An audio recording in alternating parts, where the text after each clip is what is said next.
How is this entire company not humiliated by what's happening here?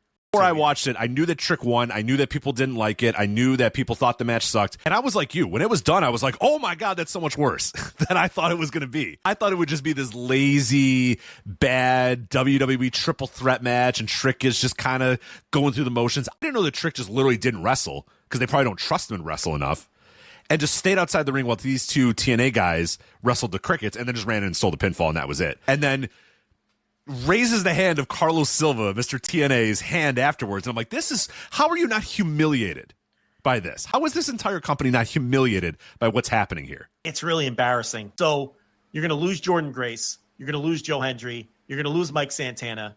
You got your world champion completely treated like a goof at WrestleMania, and you had to pretend it was a good idea and a positive.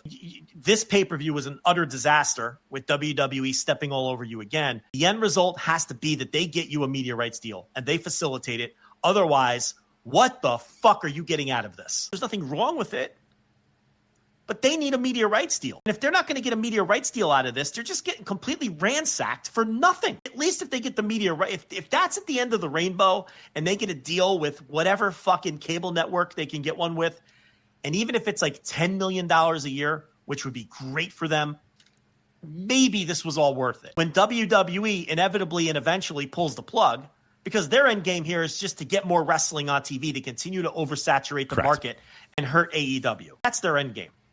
Okay, so once TKO accomplishes that, and if they pull the plug and stop sending NXT talent, what are you left with? So it's like, you better get the TV deal before they pull the plug, because then you're left with nothing. And you got embarrassed, and all WWE did was tell their audience that you're small time. You're not even as good as NXT. You're not even as good as our developmental brand.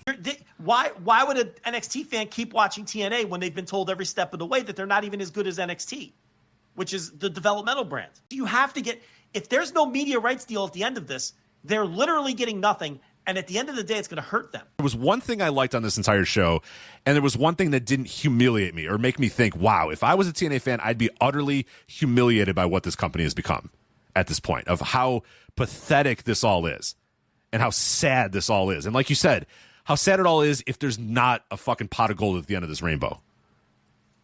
Which ideally there is, but if there's not a pot of gold at the end of this rainbow, then my God, what you've done to this company is just, and it's revolting in one way. Like, I find modern TNA revolting, and it's also like really sad. And I'm very sympathetic to fans of this company for a long time that now have to sit here and watch this and they're like, what the fuck is this? What is this?